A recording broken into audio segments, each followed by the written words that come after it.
Hello बच्चों, आज हम लोग अरिथमेटिक प्रोग्रेशन, मैथमेटिक का हिस्सा अरिथमेटिक प्रोग्रेशन शुरू करने चल रहे हैं।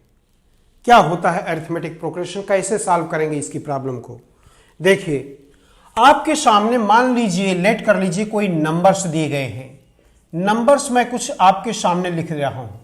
नंबर्स 10, 5, 7, 13, 21, 1, 11, 59, 75। एक नंबर मैंने बगैर सोचे समझे ये नंबर लिख दिया है। अगर इस नंबर्स को मैं कहूं कि सीक्वेंस में, पैटर्न में सजा दीजिए, बना दीजिए, इसका पैटर्न बना दीजिए, तो पैटर्न या सीक्वेंस दो तरीके का होता है। सीक्वेंस दो तरीके का आप इसको बना सकते हैं। इस नंबर को असेंडिंग ऑर्डर में लिख सकते हैं या डिसेंडिंग ऑर्डर में। Ascending order. दूसरा हो सकता है डिसेंडिंग ऑर्डर।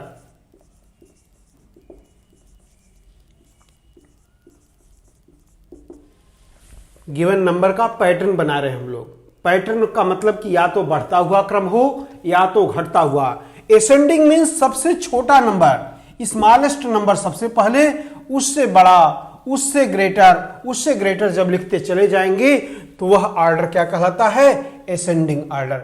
अगर उल्टा, सबसे पहले सबसे बिगेस्ट नंबर, लार्जेस्ट नंबर को लिखे और छोटा करते करते चलते चले जाए, एक पैटर्न इस तरीके का बना दे, तो वह पैटर्न कहलाता है डिसेंडिंग ऑर्डर। तो हम लोग असेंडिंग ऑर्डर में सबसे पहले छोटे नंबर को, स्मॉलेस्ट नंबर 1, फिर 5,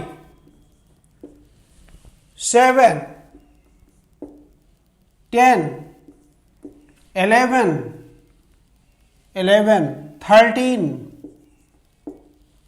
21, 59, 75 ये नंबर लिख दिया मैंने। और अगर इसको डिसेंडिंग ऑर्डर में लिखना है तो उल्टा लिखेंगे। सबसे पहले 75, 59, 21, 13, 11, 10, 7, 5, 1। यह आपने इसका पैटर्न, गिवन नंबर का पैटर्न बना दिया, या सीक्वेंस कहते हैं इसको। एक और मैं असेंडिंग ऑर्डर, एक और सीक्वेंस में आपके सामने लिख रहा हूं। 2, 4, 6, 8, 10, 12। यह इन दोनों सीक्वेंस में डिफरेंस देखिए। क्या डिफरेंस है? यह जो सीक्वेंस है किसी रूल या किसी लॉ को फॉलो नहीं करता है। अगर मैं कहूं 75 के आगे कौन सा नंबर लिख सकते हो, कौन सा नंबर आएगा, तो आप नहीं आंसर दे पाओगे। लेकिन इस सीक्वेंस में एक रूल है, एक लॉ है, एक तरीका है। आपसे पूछा जाए 12 के आगे कौन सा नंबर आएगा, तो आप कहोगे, दो जोड़ करके 2 ऐड करते हुए आगे के नंबर लिखे गए हैं। 2 में 2 जोड़ा 4, 4, 6, 8, 10, 12, आगे 14, फिर उसके आगे 16। दोनों में क्या डिफरेंस है? यह जो सीक्वेंस है यह किसी रूल को फॉलो नहीं करता है। यह जो सीक्वेंस है एक रूल को फॉलो करता है। ऐसा सीक्वेंस जो किसी रूल को फॉलो करे, उसी सीक्वेंस का नाम पड़ जाता है प्रोग्रेशन। प्रोग्रेशन। एक और सीक्वेंस हो सकता है, एक और सीक्वेंस 1, 2, 4, 8, 16, 32। इन दोनों में क्या डिफरेंस है? इस सीक्वेंस में एक नंबर, डिफिनिट नंबर 2 ऐड करते हुए लिखा गया है, इसमें 2 से मल्टीप्लाई करते हुए लिखा गया है। दोनों ही सीक्वेंस प्रोग्रेशन कहलाएंगे। प्रोग्रेशन का मतलब ऐसा सीक्वेंस जो किसी रूल को फॉलो करे, वह सीक्वेंस प्रोग्रेशन कहलाएगा। और ऐसा प्रोग्रेशन जिसमें कि कोई नंबर को ऐड करते हुए नेक्स्ट नंबर लिख करके पैटर्न तैयार किया जाएगा, तो उसी को अरिथमेटिक प्रोग्रेशन कहेंगे। अरिथमेटिक प्रोग्रेशन में एक डेफिनेट नंबर को ऐड करने पर सब्सिक्वेंट आगे वाला नेक्स्ट नंबर मिलता चला जाता है। यह जो प्रोग्रेशन है, इसी प्रोग्रेशन को, इस प्रोग्रेशन को, ये वाला जो प्रोग्रेशन है, इसी को अरिथमेटिक प्रोग्रेशन, शॉर्ट में इसको एपी से पढ़ा जाता है। अरिथमेटिक प्रोग्रेशन, अरिथमेटिक प्रोग्रेशन किसे कहते हैं, अब आपको समझ में आ गया होगा। ऐसा पैटर्न, ऐसा सीक्वेंस जिसमें कोई निश्चित नंबर को ऐड करते हुए एक पैटर्न तैयार किया जाता है, उसी को अरिथमेटिक प्रोग्रेशन कहते हैं। या कंसेक्यूटिव दो नंबर का डिफरेंस, इसमें जो सबसे पहले नंबर लिखा होता है, इसको फर्स्ट टर्म बोलते हैं। First term, TERM, term. जो सेकेंड नंबर पर लिखा होगा, second term, second term, third term, fourth term, इसका इंडिकेशन है T1, term number 2, term number 3, term number 4, term number 5। ऐसे एक और तरीके से इंडिकेट करते हैं इसको, टर्म को A1 कह दीजिए, A2, A3, A4, A5। ऐसे भी टर्म को, टर्म नंबर का, टर्म किसे कहते हैं कि जो नंबर्स लिखे होते हैं उनको टर्म कहते हैं, और जिस नंबर पर आता है उस नंबर के हिसाब से उसकी नंबरिंग की जाती है। तो first term, second term. Arithmetic progression की डिफिनीशन ऑफ अरिथमेटिक प्रोग्रेशन, जो कंसेक्यूटिव नंबर होते हैं उनका डिफरेंस टर्म नंबर 2 माइनस 2। हाँ, ध्यान दीजिए, जब भी डिफरेंस निकालेंगे कंसेक्यूटिव नंबर्स का डिफरेंस, नेक्स्ट नंबर में से उससे पहले वाले नंबर को माइनस करेंगे, सब्सट्रैक्ट करेंगे। T3 में से T2 को माइनस करके देखेंगे, T4 में से T3 को माइनस करके देखेंगे। अगर यह डिफरेंस सभी जगह एक जैसा होता है तो वह प्रोग्रेशन अरिथमेटिक प्रोग्रेशन कहलाएगा। T2 माइनस T1 की वैल्यू T3 माइनस T2 के और T4 माइनस T3 की सारी वैल्यूज T5 माइनस T4 अगर इक्वल होती हैं तो वह पैटर्न, वह प्रोग्रेशन अरिथमेटिक प्रोग्रेशन पढ़ा जाता है। और इनका जो ये डिफरेंस जो होता है वो कॉमन होता है, इसलिए इस डिफरेंस को नाम देते हैं कॉमन डिफरेंस। कॉमन डिफरेंस, और इसको स्मॉल d से इंडिकेट करते हैं। स्मॉल d से। इसमें कितने टर्म हैं? 1 2 3 4 5 6 टर्म है। Number of total terms, number of total term, number of total terms को n से इंडिकेट करते हैं। कितना हुआ? 1 2 3 4 5 6 टर्म्स है। और किसी भी नंबर को कह दें कि फोर्थ नंबर को तो T4 से, nth नंबर है, अगर आगे और होता डॉट डॉट करके और ये सीरीज बनी होती तो nth टर्म का इंडिकेशन, नोटेशन Tn से लिख दीजिए और An से लिख दीजिए। nth टर्म को Tn और An कह दें। टेंथ टर्म T10 A10 ऐसे करके लिखेंगे। तो और फर्स्ट टर्म, किसी सीक्वेंस का फर्स्ट टर्म जो होता है T1 को स्मॉल a से लिखा जाता है। तो ये नोटेशन हम लोगों ने क्या सीख लिया? अरिथमेटिक प्रोग्रेशन क्या है? ऐसा सीक्वेंस जिसमें कंसेक्यूटिव नंबर का डिफरेंस सभी जगह एक जैसा होता है, उस प्रोग्रेशन को, उस सीक्वेंस को अरिथमेटिक प्रोग्रेशन कहेंगे। प्रूफ करने का तरीका, कंसेक्यूटिव नंबर्स का डिफरेंस निकाल करके हम चेकआउट करेंगे। अगर सभी जगह वर्ड नंबर का डिफरेंस एक जैसा है तो अरिथमेटिक प्रोग्रेशन होगा, और वो जो डिफरेंस होता है उसको कॉमन डिफरेंस पढ़ते हैं। किसी भी सीरीज या प्रोग्रेशन में टोटल नंबर्स को n से लिखते हैं। n की वैल्यू यहां पर मेरे पास 6 है। nth टर्म को tn और an से लिखते हैं। फर्स्ट टर्म a1 t1 को स्मॉल a से लिखा जाता है। फर्स्ट टर्म को a से लिखा जाता है। इसी तरीके से इस तरह हम लोगों ने अरिथमेटिक प्रोग्रेशन की डिफिनीशन के बारे में बात किया। चलिए बच्चों, अब हम लोग पढ़ते हैं जनरल अरिथमेटिक प्रोग्रेशन क्या है। जब इंग्लिश के स्मॉल लेटर से कोई अरिथमेटिक प्रोग्रेशन तैयार किया जाता है तो उसी को हम कहते हैं जनरल अरिथमेटिक प्रोग्रेशन। इस प्रोग्रेशन को समझने के लिए मान लेते हैं, लेट कीजिए फर्स्ट टर्म को स्मॉल ए लेटर से इंडिकेट किया जाता है।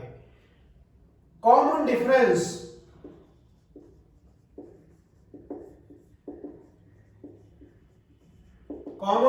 को स्मॉल डी से, लास्ट टर्म को स्मॉल एल से इंडिकेट करते हैं।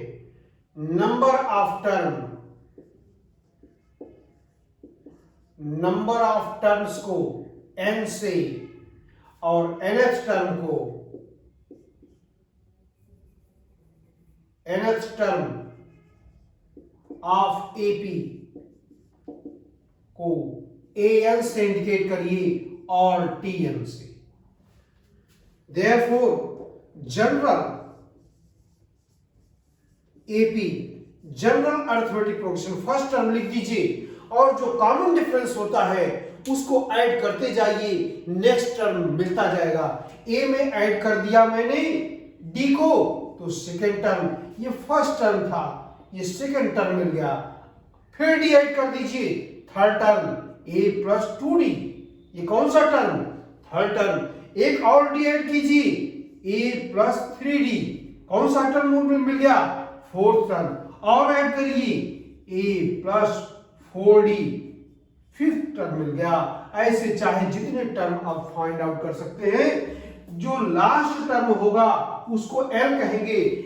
अगर पीछे आना है तो कॉमन डिफरेंस को सब्ट्रैक्ट करिए, माइनस करिए, आगे बढ़ना है डी प्लस होगा, पीछे आना है डी माइनस होगा। एल लास्ट टर्म है, इसको कहेंगे लास्ट टर्म, और इसको दूसरी लैंग्वेज में बोल सकते हैं nth term of A B.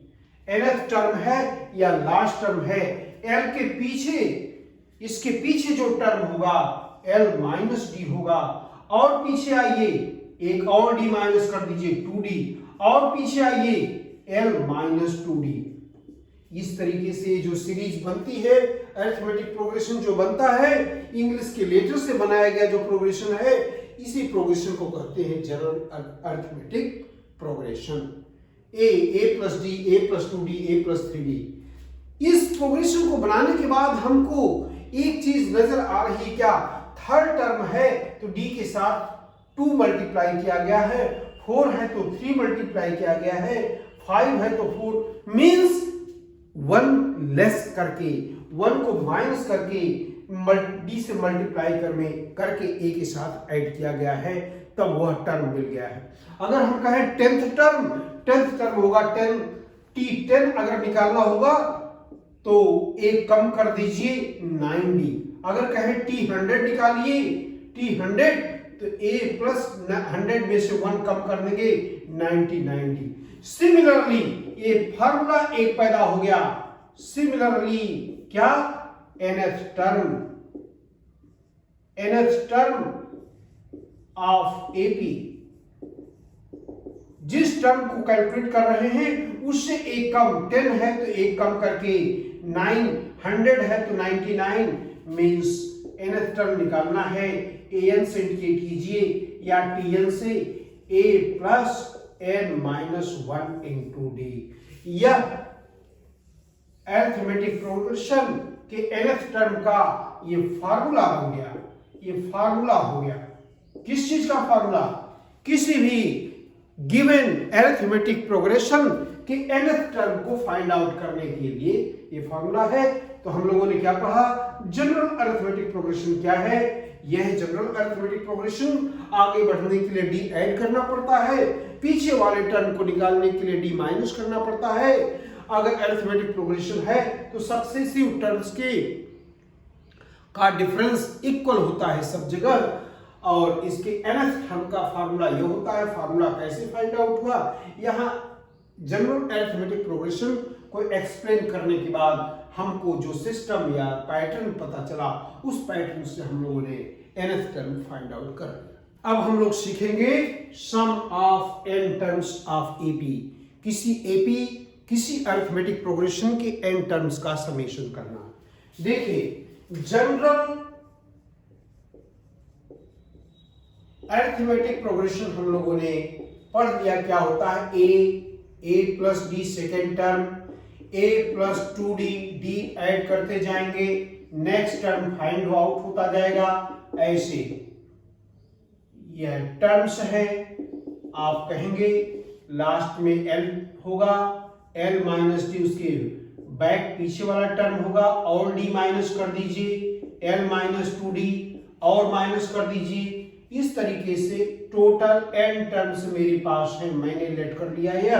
यह अरिथमेटिक प्रोग्रेशन है। Therefore, sum of n terms of AP, ये जो AP है इसके सारे टर्म्स को ऐड करना है, तो इसको सिंबल SN से इंडिकेट करेंगे और प्लस लगा करके लिख देंगे।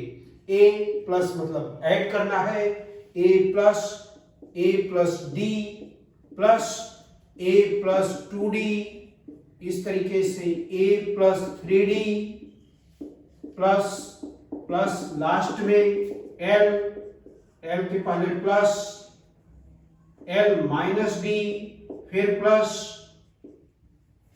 l minus 2d।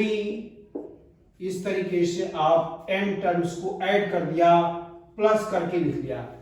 हम किसी सीरीज को a से l तक ऐड करें या n से a तक ऐड करें, समेशन तो इक्वल ही होगा। 2 प्लस 5 करें और 5 प्लस 2 करें, इक्वल 7 ही होगा। इसी तरीके से a से l तक ये ऐड करें चाहे l से। अब इसी सीरीज को हम उलट करके लिख देंगे, l पहले लिखेंगे फिर उल्टा करके लिख रहे हैं, l minus D plus l minus 2d plus l minus 3d, इस तरीके से ऐड कर रहे हैं उल्टा करके। और लास्ट में जाएंगे तो a मिल जाएगा, इधर a प्लस डी प्लस